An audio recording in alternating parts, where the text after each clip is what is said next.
morning everybody, or afternoon or evening, whenever you guys are watching this video. I am going to be reading chapter 4 with The Wonderful Wizard of Oz, and chapter 4 is called The Road Through the Forest. Okay, here we go. You might hear Morty snoring a little bit. He is laying right beside me, sleeping hard right now. Sophie's on the other side, but I'm not going to pick her up today. Okay. After a few hours, the road began to be rough, and the walking grew so difficult that the Scarecrow often stumbled over the yellow brick, which were here very uneven. Sometimes, indeed, they were broken or missing altogether, leaving holes that Toto jumped across and Dorothy walked around.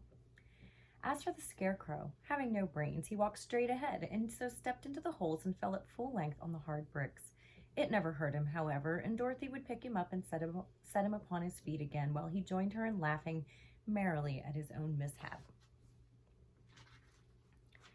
The farms were not nearly so well cared for here as they were farther back. There were fewer houses and fewer fruit trees, and the farther they went, the more dismal and lonesome the country became. At noon they sat down by the roadside near a little brook, and Dorothy opened her basket and got out some bread. She offered a piece to the Scarecrow, but he refused. "I'm never hungry," he said, "and it is a lucky thing I am not, for my mouth is only painted, and if I should cut a hole in it so I could eat, the straw I am stuffed with would come out, and that would spoil the shape of my head." Dorothy saw at once that this was true, so she only nodded and went on eating her bread. "Tell me something about yourself and the country you came from," said the Scarecrow when she had finished her dinner. So she told him all about Kansas and how gray everything was there and how the cyclone had carried her to this strange land of Oz. The Scarecrow listened carefully and said, "I cannot understand why you should wish to leave this beautiful country and go back to the dry, gray place you call Kansas." "That is because you have no brains," answered the girl. "No matter how dreary and gray our homes are, we people of flesh and blood would rather live there than in any other country, be it ever so beautiful. There is no place like home."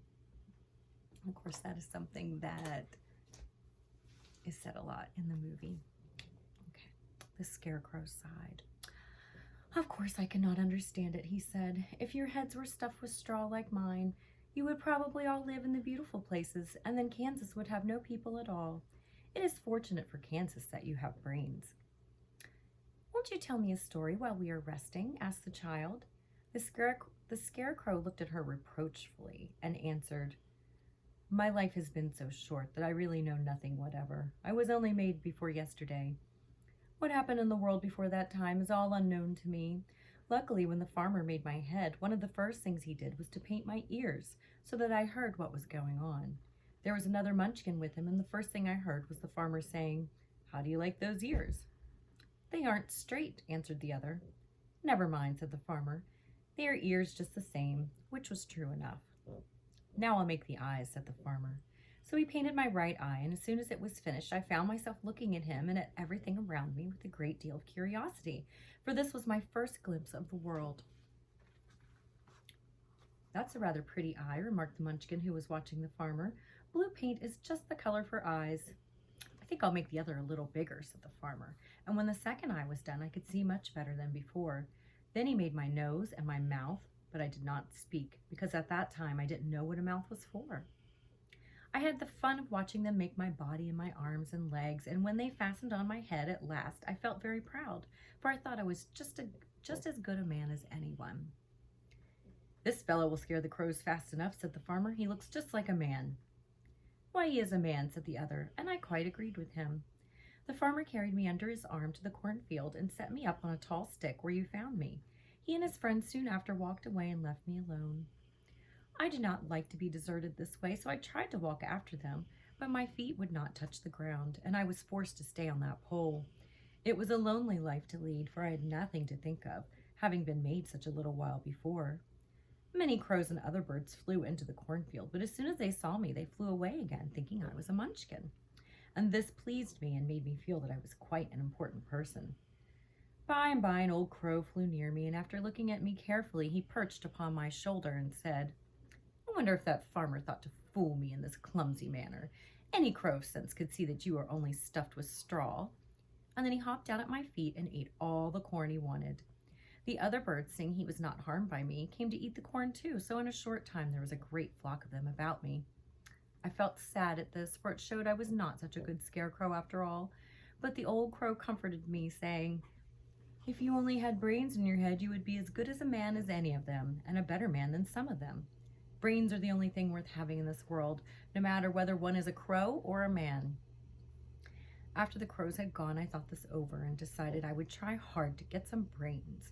By good luck, you came along and pulled me off the stake. And from what you say, I am sure the great Oz will give me brains as soon as we get to the Emerald City. "I hope so," said Dorothy earnestly, "since you seem anxious to have them."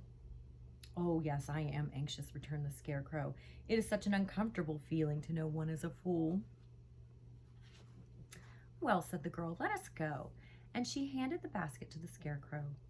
There were no fences at all by the roadside now, and the land was rough and untilled. Toward evening they came to a great forest, where the trees grew so big and close together that their branches met over the road of yellow brick. It was almost dark under the trees, for the branches shut out the daylight, but the travelers did not stop and went on into the forest. "If this road goes in, it must come out," said the Scarecrow, "and as the Emerald City is at the other end of the road, we must go wherever it leads us." "Anyone would know that," said Dorothy. "Well, certainly that is why I know it," returned the Scarecrow. "If it required brains to figure it out, I should never have said it." After an hour or so, the light faded away, and they found themselves stumbling along in the darkness. Dorothy could not see at all, but Toto could, for some dogs see very well in the dark, and the Scarecrow declared he could see as well as by day. So she took hold of his arm and managed to get along fairly well. "If you see any house or any place where we can pass the night, you must tell me, for it is very uncomfortable walking in the dark." Soon after, the Scarecrow stopped. "I see a little cottage at the right of us," he said, "built of logs and branches. Shall we go there?" "Yes, indeed," answered the child. "I am all tired out." So the Scarecrow led her through the trees until they reached the cottage, and Dorothy entered and found a bed of dried leaves in one corner. She lay down at once, and with Toto beside her, soon fell into a sound sleep.